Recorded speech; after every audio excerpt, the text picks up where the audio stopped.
Uh, I was born in Mogadishu in Medina Hospital, but I grew up in the United States. So I wanted to first start off by telling you the story of how I ended up back in Mogadishu. And it actually began in Rome.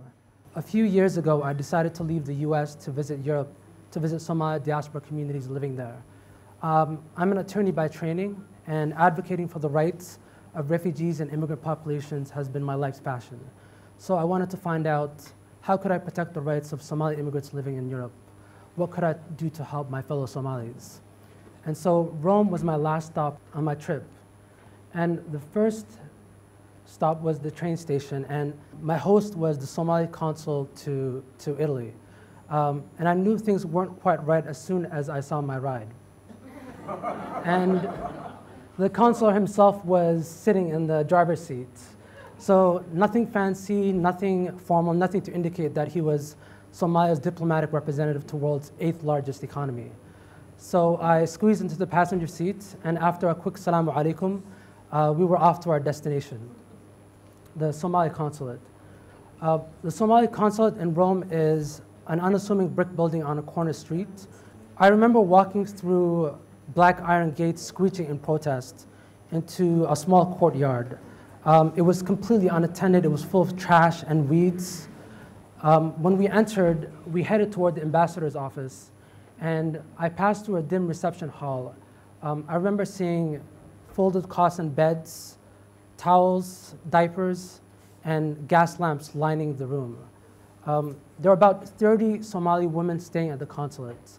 The men, 150 in all, were staying at the Somali embassy across the city.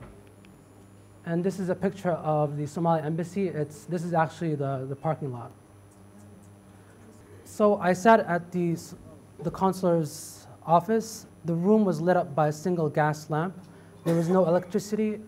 There was no functioning government at the time, so there was no one to really pay for it. So sitting down, a young Somali woman came in and brought us some tea. I don't remember her name, but I remember her story.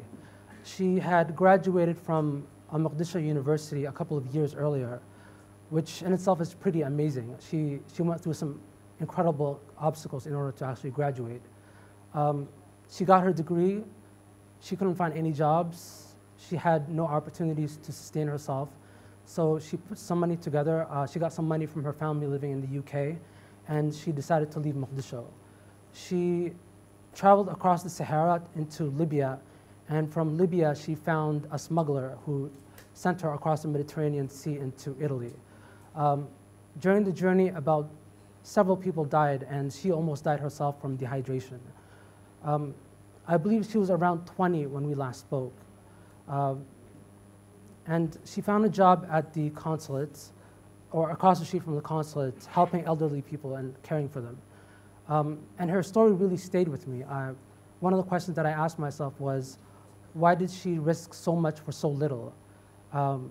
She ended up taking care of elderly people for a living. Why did she risk possible death, starvation, and rape, which has happened to women traveling along the same road? Why did she risk so much for so little? And that's one of the reasons why I'm standing here today. When young people have no employment, where they have no opportunities for upward mobility, when they have no hope, they will risk their lives to strive for anything more, whether it's crossing the Mediterranean Sea or whether turning to crime. And she was one of the lucky ones. I read the news every day. There are young Somalis who are trying to cross the Mediterranean, and that's several bodies of African immigrants who washed across the sea. And one of the reasons that they cross the Mediterranean Sea is in search for jobs. There was a recent UNDP study, and it said that 3 out of 5 young Somalis want to leave the country. About 7 out of 10 young Somalis have no jobs. And these two numbers are pretty compelling when you think that about 73% of Somalis are under the age of 30. So when you think about it, a large portion of the population wants to actually leave the country. I believe that one of the solutions is entrepreneurship. By supporting young people to start up their own businesses, by giving the capital they need, by giving them the opportunity to actually empower themselves, they won't have to set themselves adrift into the sea. I'm actually in Mogadishu hosting a youth leadership summit. I'm training young people on entrepreneurship, how to start up their own businesses, and I'm hoping to connect them with capital and mentors. And so one of the questions that I ask myself is, how do we do that? When you have such a large population of young people, where do you get the capital? When they don't have any support, where do you find the network? And I turn to this number, 1 million. That's the number of Somalis living in the diaspora. And 1.3 billion is the amount of money they send over each year to Somalia. And my solution is that Somalis don't need to depend on aid. They don't need to wait for foreign governments to send them money. They have partners abroad. They have their fellow Somalis who can help them.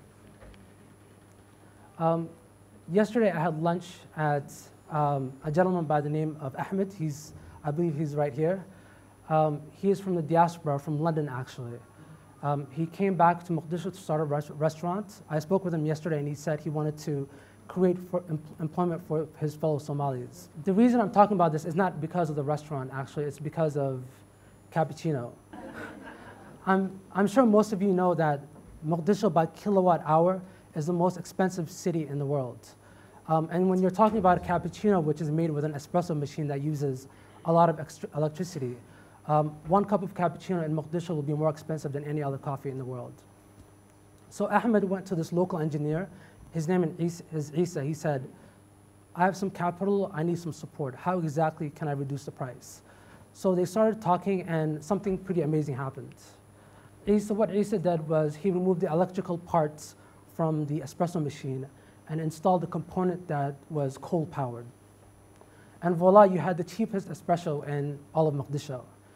And Isa now has 100 machines in cafes all around Mogadishu, and he rents out 3 to Ahmed himself, actually, for $100 a month. So I think it's these type of partnerships between the diaspora and people living here that are the solution to youth unemployment. I think young people are looking for opportunities. They're looking for partners. They have the potential, they have the drive, they have the skills, and they want to connect with partners who are abroad. And what better partners than their fellow Somalis?